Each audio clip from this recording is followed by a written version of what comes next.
नमस्कार, मैं हूं आपके साथ विभा उपाध्याय और सुबह के 10 बजने वाले हैं और ये वक्त है अपना बिहार का। बुलेटिन में बात बिहार के हर बड़ी खबर की करेंगे, लेकिन शुरुआत सियासी खबर के साथ, जहां आज सदन का दूसरा दिन है। अब सवाल ये कि आज काम होगा या विपक्ष का संग्राम।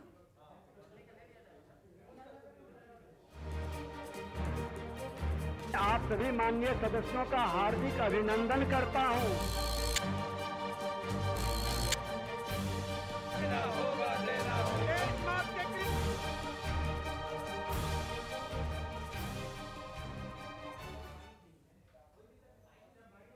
तो बिहार विधानमंडल की कार्यवाही का आज दूसरा दिन है। आज सदन में राजकीय विधेयक रखे जाने वाले हैं। नेता प्रतिपक्ष तेजस्वी यादव 2 प्रस्ताव रखेंगे।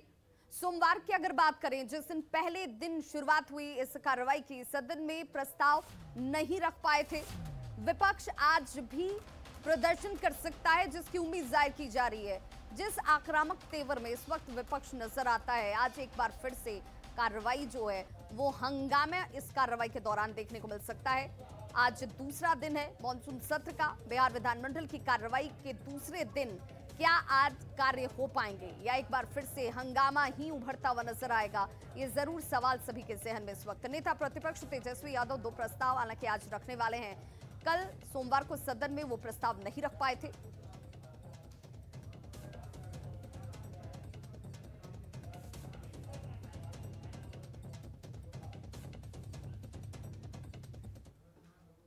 और ज्यादा जानकारी के लिए हमारे साथ इस वक्त हमारे सहयोगी अमित इस वक्त लाइव जुड़ गए हैं। अमित, आज कार्रवाई का दूसरा दिन है। क्या आज ये माने कि आज की ये कार्रवाई जो है, आज का ये दिन जो है, वो आम जनता के हित में नजर आएगा? उनके मुद्दे यहां उठ पाएंगे, उस पर कोई निष्कर्ष निकल पाएगा?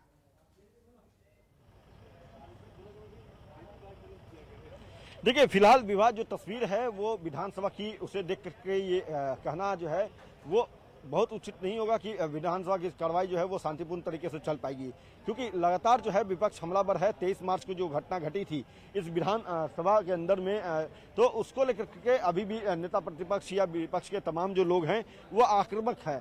सीधे तौर पे विपक्षी दल के नेताओं का कहना है कि जब तक, विधायकों का कहना है कि जब तक सरकार जो है वो माफी नहीं मांगती है तब तक वो जो है विरोध प्रदर्शन करते रहेंगे। और इसको लेकर के ये यहाँ पे सियासत जो है वो काफी गर्म है।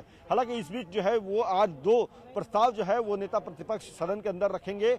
अध्यक्ष से मिलकर के उन्होंने अनुमति ली है। कल वो जब विधानसभा अध्यक्ष जो अपनी बातों को रख रहे थे, उस दौरान ही नेता प्रतिपक्ष खड़ा होकर बोलना चाहते थे, जिस पर अध्यक्ष ने उन्हें जो है कहा कि आपको वक्त दिया जाएगा। वक्त जो है आज का मिला है और आज जो है वो अपने दोनों प्रस्ताव रखेंगे। इससे इतर अगर हम बता दें तो जो कार्रवाई होनी है सदन की, चाहे हम प्रश्नोत्तर की बात करें, ध्यानाकर्षण की सूचना की बात करें, या फिर इसके अलावा जो विधेयक आने हैं, उसमें सबसे अहम विधेयक जो है वो बिहार पंचायत राज की तरफ से आना है। और पंचायती राज विभाग के जो प्रभारी मंत्री हैं सम्राट चौधरी, वो जो है बिहार पंचायती राज संशोधन विधेयक जो है 2021 उसको पुनर्स्थित करने का काम वो करेंगे। इसके अलावा बात करें हम तो दूसरे जो आर्यभट्ट ज्ञान विश्वविद्यालय संशोधन विधेयक है वो भी सदन के पटल पे रखा जाएगा, रखा गया है। उससे चर्चा पर चर्चा होगी। बिहार स्वास्थ्य विज्ञान विश्वविद्यालय विधेयक जो है वो भी जो है, एक बार फिर से ये तस्वीरें ये शंका जाहिर करती हैं कि वो हंगामा जरूर देखने को मिलेगा। खा गया राशन, पी गया तेल। देखिए, निश्चित तौर पे ये आरजेडी के विधायक हैं, साइकिल से आए हैं, हाथों में ये जो है जो ले रखा है तख्ती, इन्होंने उसमें जो बातें लिखी है। मुकेश रोशन जी, विधानसभा आप साइकिल से आए हैं, क्या बात, क्या मांग है? देखिए, जिस तरीके से बेतहाशा मूल्य वृद्धि हुआ है तेल में और गैस का मूल्य वृद्धि हुआ है। यूपीए के शासनकाल में 450 दाम था, आज 900 से ऊपर अधिक हो गया गैस का दाम, पेट्रोल डीजल का दाम। आज गरीबों को अनाज समय पर नहीं मिल रहा है। गरीबों को राशन कार्ड बनाने के नाम पर उगाही किया जाता है ब्लॉक में। इसी के खिलाफ हम आज साइकिल से आए हैं कि पेट्रोल डीजल का दाम जब तक कम नहीं करिएगा हम लोग साइकिल से विधानसभा। आपके एक दिन साइकिल से आने से क्या पेट्रोल के दाम घट जाएंगे, डीजल के दाम घट जाएंगे? करना चाहिए। सरकार को सांकेतिक रूप से हम अपना विरोध प्रकट कर रहे हैं। सरकार को दिखाना चाह रहे हैं कि एक आम आवाम को जरूरत है, तेल का दाम कम करना चाहिए। तो क्या आपके इस विरोध प्रदर्शन का असर सरकार पर नहीं होगा तो आगे क्या होगी? विपक्ष की रोल जो है, भूमिका जो है वो क्या होगी? चाचा आंख का ऑपरेशन करा के आए हैं, उनको लगता है कि आपके टीवी के माध्यम से उनको आज दिखाई देगा। अमल करेंगे और बिहार में टैक्स कम करेंगे पेट्रोल डीजल पे, और जो किसानों को समय पर जो डीजल अनुदान मिलना चाहिए वो नहीं मिल रहा है। एक अहम सवाल है कि आज कई विधेयक जो हैं वो सदन के पटल पर कल रखे गए थे, आज उस पर चर्चा पर चर्चा होगी। क्या आप लोग शांतिपूर्ण तरीके से उस परिचर्चा में शामिल होंगे, विधेयक को पारित होने देंगे, या अपनी जो मांग है 23 मार्च के जो विधायकों के साथ मारपीट हुई थी उस मांग को लेकर के विरोध जताते रहेंगे? देखिए, विपक्ष का जो काम है वो विपक्ष काम करेगा। जिस तरीके से बेरोजगारी, महंगाई, कोरोना घोटाला जो हुआ है, वैक्सीनेशन समय पर नहीं हो रहा है लोगों का। वैक्सीनेशन तो शहरी इलाकों में 84% सदन में जो सवाल इनकी तरफ से उठाए जाते हैं उन सवालों का जवाब सुनने के लिए भी इनकी मौजूदगी जरूरी है। सवाल विभा जानना चाहती है कि विपक्ष का काम जनता के हित की बातों को रखना है, ना सिर्फ हो हंगामा करना। तो क्या आप शांतिपूर्ण धैर्य रखेंगे, सरकार से अपने सवाल करेंगे, उसका जवाब आप सुनेंगे? बिल्कुल, सरकार से हम लोग मजबूती से अपना पक्ष रखेंगे और उनसे सवाल करेंगे, और युवाओं को जो रोजगार सबसे बड़ा मुद्दा है वो रोजगार उनसे मांगने का काम करेंगे। युवाओं को रोजगार सबसे बड़ा मुद्दा है। युवाओं को रोजगार नहीं मिलेगा तो हम लोग सदन नहीं चलने देंगे। चलिए, तो ये कह रहे हैं कि युवाओं को रोजगार नहीं मिलेगा, सदन नहीं चलने देंगे। समझ सकते हैं सीधे तौर पे आज भी जो है बिहार विधानसभा की जो सियासी तापमान है वो काफी तेज है। भले ही ये मौसम जो है वो खुशगवार हुआ है, जो चिलचिलाती गर्मी थी उससे निजात जरूर मिला है बिहार वासियों को, लेकिन अगर सियासी गलियारे की बात कर ले तो सियासत का तापमान आज भी बेहद गर्म रहेगा। बिल्कुल अमित, आप हमारे साथ बने रहिए। अमित, आप हमारे साथ बने रहिए। एक बड़ी खबर इस वक्त सामने आ रही है जिसमें सियासत से जुड़ी ये बड़ी खबर है। वीआईपी के विधायक मुकेश सहनी के खिलाफ विधायक ने मोर्चा खोल दिया है। विधायक राजू सिंह ने मुकेश सहनी के खिलाफ मोर्चा खोला है। एनडीए की बैठक में शामिल नहीं होने को दुर्भाग्यपूर्ण बताया है राजू सिंह ने। कल की बैठक में शामिल नहीं होना समझ से परे है, ये कह रहे हैं राजू सिंह। तो देखिए किस तरीके से एनडीए की बैठक में शामिल न होने को लेकर मुकेश सहनी ने तल्ख बयान दिया था। मुकेश सहनी ने कहा कि बात जब सुनी नहीं जाती है तो फिर वहां पर बात रखने का या वहां पर मौजूद रहने का औचित्य नहीं बनता है, जिस पर वीआईपी की तरफ से देखिए जो राजू सिंह है उन्होंने कहा कि ये समझ से परे है कि बैठक में शामिल क्यों नहीं हुए। ये सियासत किस करवट बदलने वाली है और ये इस सियासत के इस रुख को कैसे देखा जाए ये भी बेहद महत्वपूर्ण हो जाता है। सहयोगी शैलेंद्र हमारे साथ इस वक्त ज्यादा जानकारी के साथ फोन लाइन पर जुड़ गए हैं। शैलेंद्र, मुकेश सहनी का स्टेटमेंट और अब राजू सिंह का ये पलटवार, क्या ये माने कि बिहार की सियासत में सब कुछ ऑल इज नॉट वेल है? अभी ये गर्माहट जो है आने वाले वक्त में, आने वाले दिनों में और ज्यादा नजर आएगी, ज्यादा तल्ख नजर आएगी।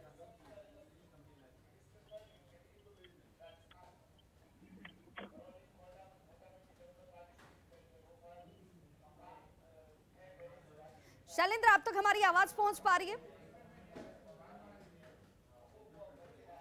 तो देखिए सहयोगी तक आवाज हमारी नहीं पहुंच पा रही है, उनसे जुड़ने की कोशिश करेंगे। लेकिन इस वक्त बड़ी खबर ये कि वीआईपी के विधायक हैं मुकेश सहनी और वहां पर राजू सिंह ने मुकेश सहनी के खिलाफ मोर्चा खोल दिया है। मुकेश सहनी, आपको बताते चलें, कल उन्होंने तल्ख बयान दिया था। मीडिया ने जब सवाल पूछा कि एनडीए का आप हिस्सा हैं, एनडीए में मौजूद हैं, फिर एनडीए की बैठक में शामिल क्यों नहीं हुए, तो उन्होंने कहा कि बैठने का कोई औचित्य नहीं है, उस बैठक में शामिल होने का कोई मतलब नहीं है जहां पर आपकी बात सुनी न जाती हो, सिर्फ सुनाई जाती हो। हालांकि सरकार चल रही है, नीतीश कुमार का नेतृत्व है, सब कुछ ठीक ठाक है, लेकिन इस बयान को देने के साथ ही उन्होंने सवाल भी खड़े कर दिया। और अब वीआईपी की तरफ से राजू सिंह जो है वो कह रहे हैं कि आखिर इस बयान का मतलब क्या है, ये समझ से परे है। सहयोगी शैलेंद्र हमारे साथ इस वक्त जुड़ गए हैं फोन लाइन पर। शैलेंद्र, इस बयान को कैसे देखा जाए? क्या ये माना जाए कि इस वक्त इस बयान से खुद एनडीए के अंदर की गर्माहट को समझा जा सकता है, तल्खी को समझा जा सकता है? बिल्कुल, देखिए एनडीए के अंदर है, लेकिन वीआईपी के अंदर जो तल्खी है और जो गर्माहट है वो जरूर अब दिखाई देने लगी है। क्योंकि कल जिस तरीके से घटनाक्रम पूरा हुआ, मुकेश सहनी ने विधानसभा में रहते हुए मीटिंग का बायकॉट किया और ऐसे परिस्थिति में उनके सभी विधायक उनके साथ मौजूद थे और इस बात पर विधायक चर्चा कर रहे थे कि आखिर वो मीटिंग में क्यों नहीं गए। और यही एक बड़ा कारण है कि राजू सिंह ने मोर्चा खोल दिया है। और सबसे बड़ी बात है कि राजू सिंह ने यहाँ तक कहा कि वो मीटिंग में शामिल क्यों नहीं हुए, इस बात पर उन्होंने सवाल खड़े किए कि आखिर ऐसी कौन सी नौबत आ गई कि वो मीटिंग में शामिल नहीं होते हैं, और इसके पहले विधायकों को भी बताया नहीं गया कि मीटिंग में शामिल नहीं होना है। अचानक से जब मीटिंग में जाने की बात आई तो मुकेश सहनी ने विधायकों से कहा कि मीटिंग में हम नहीं शामिल हो रहे हैं। तो इस बात शैलेंद्र की पार्टी के अंदर ही मुकेश सहनी का रुख और है, मुकेश सहनी की सोच और है, उनका स्टेटमेंट और है, और विधायकों के स्टेटमेंट अलग है। और साफ तौर पर ये तस्वीर अब दिखाई देने लगी है, क्योंकि कल भी कुछ विधायकों से जब सवाल पूछा गया था उनके पार्टी के, तो विधायक सही से जवाब नहीं दे पा रहे थे। वो कल विधायकों ने भी जब उनसे पूछा गया कि आप मीटिंग में क्यों नहीं शामिल हुए, तो उन्होंने कहा कि मुकेश सहनी बताएंगे, उनसे बात कर लीजिए। मतलब साफ था कि जो विधायक थे वो इस बात को लेकर असहज थे कि जब सब कुछ ठीक ठाक चल रहा है तो आखिर हम मीटिंग में क्यों नहीं जा रहे हैं, और अभी हम मीटिंग में। तो मुकेश सहनी की परेशानी ये है कि एनडीए में उनकी बात नहीं सुनी जाती है, उनके खुद के पार्टी के अंदर विधायक ये कहते हैं कि उनकी बात नहीं सुनी जाती है। कितना ज्यादा विरोधाभास है यहाँ पर। मुकेश सहनी अपने विधायकों की बात नहीं सुनते हैं या फिर विधायकों तक उनकी बात नहीं पहुंचती है, वो मुकेश सहनी एनडीए के अंदर अपनी बातों को न सुने जाने को लेकर नाराजगी जाहिर करते हुए नजर आए।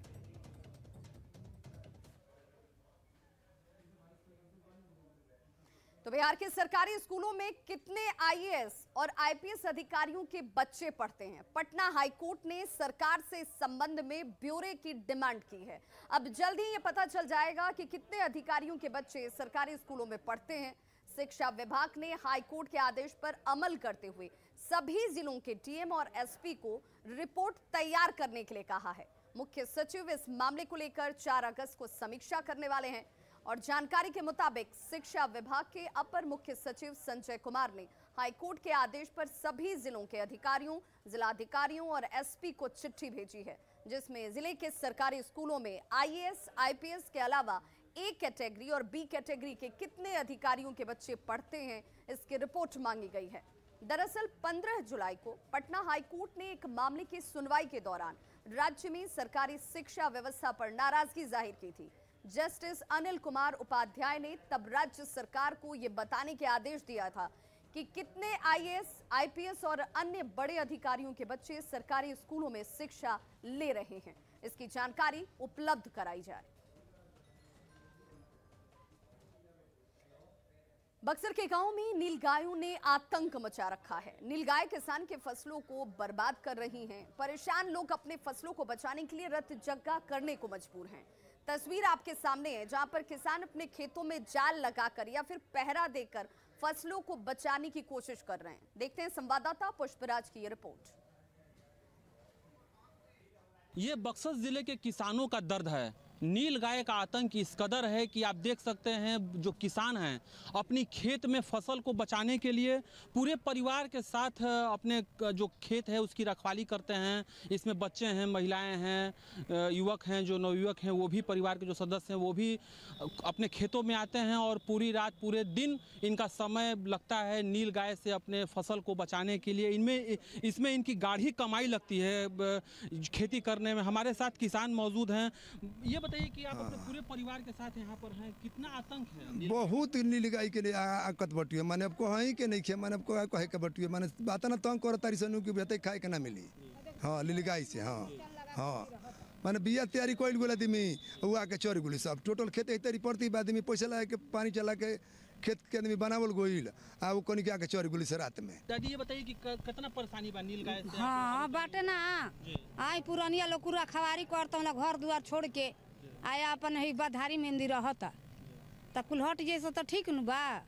कितना में खून पसीना के कमाई हाँ, खेती करना में कितना लगते न बा, अमुह के अथी हो जाता है, देह के देह ने खेम दी जाना तो नुकसान हो जाला। कितना नुकसान होखेला? अरे कितना भाई जन संसारे है, देखो तन कुल बुआता तो कुल जिया नहीं न बा। हाँ, तो कैसे बचावे नहीं जाए? देखो तनी जाल लगेले बा, जाल रात भर रह के रखवारी कल जाता हुलर। हाँ, जब चढ़ जाता सुतल बनिया तब चढ़ जाता सर। इनका पूरा परिवार दिन रात रखवाली कर रहा है अपने खेतों में। अपने जो उनका जो बीज है, जो उनसे जो फसल पैदा होती है, जो बिचड़ा तैयार होता है, उसे बचाने के लिए पूरे परिवार एक साथ लगे हुए हैं। पुष्पराज, न्यूज़ 18 बक्सर। कटिहार में महानंदा नदी के कहर के बाद अब गंगा नदी के कटाव से लोग दहशत में हैं। जी हां, कटिहार जिला के बाढ़ और कटाव के रेड जोन कहे जाने वाले अहमदाबाद प्रखंड के चौकिया, पहाड़पुर और खट्टी भवानीपुर पंचायत की ये डरावनी तस्वीरें आपके टीवी स्क्रीन पर इस वक्त, जहां बड़ी आबादी कटाव के जद में है। लोगों का कहना है कि अब क्या हो जाए, इसकी लोगों को आशंका बनी रहती है।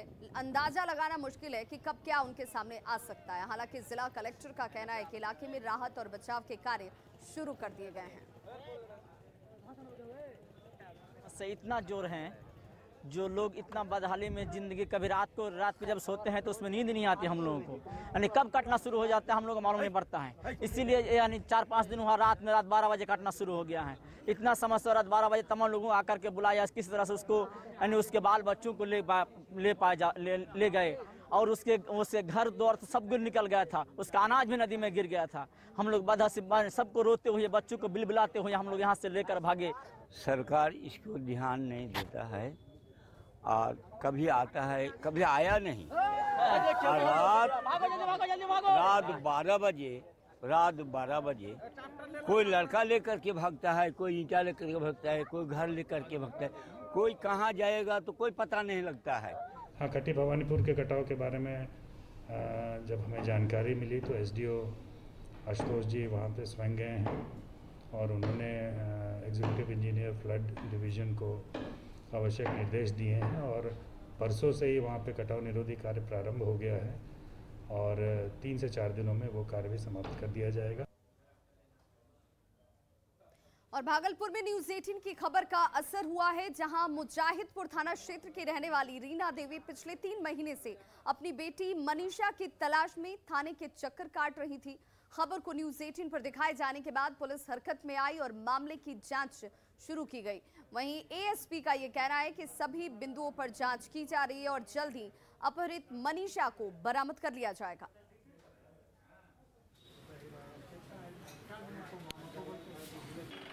सहारे से अभी डिपार्टमेंट हरकत में आई है, एएसपी साहब आए हुए हैं। अब लगता है कुछ उम्मीद जगह है कि बरामद होने की संभावना है। लड़की कहाँ गए थे? एसपी साहब मेरे घर पे गए थे और प्लस ये कोमल के जहाँ पे वो रेंट पे रही है वहाँ गए थे। बचने खातिर ये बोल रहा है कि हम दूसरा शादी करेगा, हम नहीं रखेगा, दूसरा शादी करने के चक्कर में है। ये लग रहा है कि दूसरा शादी करेगा। यही टिटना भी करवाया, राजा दिवाकर और कोमल दोनों मिल के। ये है कि मुजाहिदपुर से एक मनीषा नाम की लड़की गायब है, वह पहले से शादीशुदा थी। इसी संबंध में हम लोग अनुसंधान कर रहे हैं। क्या लग रहा है सर, प्रथम दृष्टया क्या लग रहा है? प्रथम दृष्टया जैसा इनकी माताजी ने एवं लड़की के पति ने बताया है कि वो किसी अपनी फ्रेंड के साथ ही मार्केट गई थी और उसके बाद से अभी नहीं लौटी है। तो विभिन्न एंगल्स पे हम लोग जांच कर रहे हैं कि मार्केट से वो लड़की किस तरफ निकली या उनका अपहरण। शेखपुरा के बरबीघा बाजार में स्कूल संचालिका राधा देवी के बेटे की हत्या के मामले में अब तक पुलिस के हाथ खाली हैं। लोगों ने चक्का जाम किया और कैंडल मार्च निकाला, लेकिन नतीजा 0 निकला। हालांकि पुलिस अधीक्षक ने जल्द ही गिरफ्तारी का दावा जरूर किया और कुछ खुलासे हुए हैं, इसकी पूछताछ चल रही है। अभी एक व्यक्ति के द्वारा नहीं है, कुछ और लोग भी इन्वॉल्व हैं और कोशिश चल रहा है कि उसकी गिरफ्तारी हो जाए। इसमें सर, इसमें देख रहे हैं हाई लेवल सांसद, विधायक सारे लोग जा रहे हैं सर, बोल रहे हैं। देखिए, इसमें किसी की भी करुणा होगी, जिस तरह का घटना हुई है किसी को भी लगेगा इसमें, और प्रतिनिधि होने का कर्तव्य बनता है सभी का इसमें। खबर बेगूसराय से, जहां एक प्राइवेट लिमिटेड कंपनी के कर्मचारी गौरव कुमार बैंक में पैसा जमा करने के लिए निकला और रास्ते में ही लापता हो गया। इससे परिजनों से लेकर कंपनी तक हर जगह हड़कंप मच गया। मामला नगर थाना क्षेत्र के कचहरी रोड के पास की है। Cash collection agent Gaurav Kumar अपने ऑफिस से 42,50,000 रुपए एसबीआई बैंक में जमा कराने के लिए निकला, जिसके बाद वो लापता हो गया। परिजनों ने अपहरण की आशंका जाहिर करते हुए पुलिस से इसकी शिकायत की। वहीं कंपनी के कर्मचारियों ने भी गौरव कुमार को रुपए सहित लापता होने की शिकायत पुलिस से की है। फिलहाल पुलिस इस मामले की तहकीकात में जुट गई है। बताया जाता है कि गौरव कुमार 2 साल से इस कंपनी में कैश कलेक्शन एजेंट के तौर पर काम कर रहा था।